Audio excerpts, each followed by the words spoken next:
दोस्तों lathe machine पर cutting speed का निर्धारण कैसे करते हैं?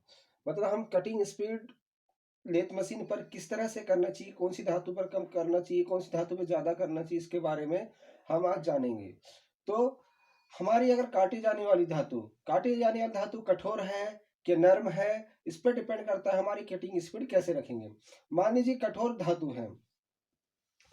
धातु है तो उसके लिए कटिंग स्पीड कम रखेंगे, और नरम धातु है उसके लिए कटिंग स्पीड अधिक रखेंगे। जैसे कि आप जानते हैं, जैसे कि बहुत ज़्यादा कोई कठोर चीज़ है, उसको हम अगर निकालने उसका मटेरियल निकालना चाहें तो हम बहुत ताकत लगाएं तो भी बहुत ही कम मटेरियल निकलता है। जैसे एक नर्म पदार्थ जैसे बिही का, जाम का उदाहरण ले लेते हैं, ये इसमें कम ताकत से भी अधिक पदार्थ निकल जाता है। तो काटे जाने वाली धातु पर डिपेंड करता है कि आप किस तरह की कटिंग स्पीड रखेंगे। यदि कठोर धातु है तो फीड कम रखेंगे, नर्म धातु है तो फीड अधिक रखेंगे। अब टूल की धातु मतलब टूल कहाँ से बना होता है उस पर डिपेंड करता है। यदि high carbon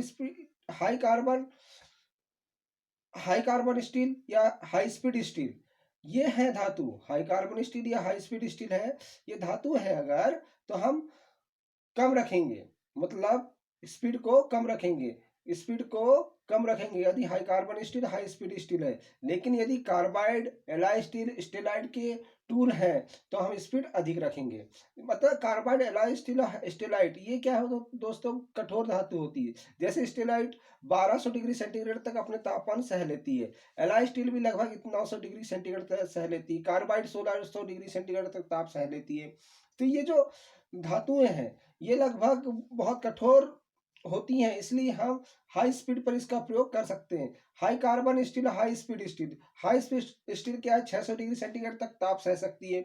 high carbon steel 250 degree centigrade ताप सह सकता है। तो इस हिसाब से हम देखते हैं कि जो कम ताप सहती हैं वो धातु में कटिंग स्पीड हम कम रखते हैं, और जो धातु अधिक ताप सह सकती हैं उन पे हम कटिंग स्पीड अधिक रखते हैं।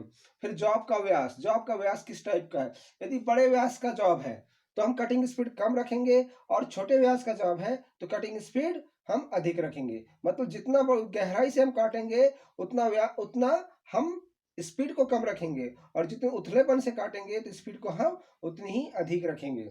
कट की गहराई कट की गहराई पर डिपेंड करता है दोस्तों। यदि कट की गहराई, अब भी मैंने कहा कि गहरे कट के लिए कम रखते हैं और उथले कट के लिए अधिक रखते हैं। फिर मशीन की स्थिति दोस्तों, अगर मशीन आपकी नई है तो बहुत अच्छा काम होगा, यदि अधिक कटिंग स्पीड रख सकते हैं। यदि आपकी पुरानी मशीन है तो हम कम स्पीड रख सकते हैं।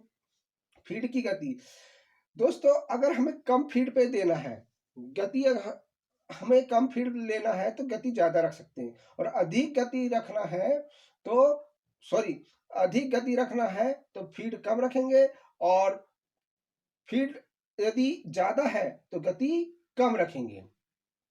कूलेंट का प्रयोग दोस्तों, कूलेंट का प्रयोग एक ऐसी चीज है जिससे हमारी गति अधिक हो जाती है। मतलब अगर कूलेंट का प्रयोग कर रहे हैं तो हम तेज गति से भी काट रहे हैं तो प्रभाव खत्म नहीं होता, क्योंकि कूलेंट जैसी डालते हैं तो उसमें जो गर्मी उत्पन्न होती है उस गर्मी को वो कूलेंट अपने में एब्जॉर्ब कर लेता है, और अपने में एब्जॉर्ब करने की वजह से हमारे टूल और वर्क पीस जिसपे हम जॉब बना रहे हैं वो सुरक्षित हो जाते हैं। तो क्या है, स्पीड को हम अच्छा रख सकते हैं।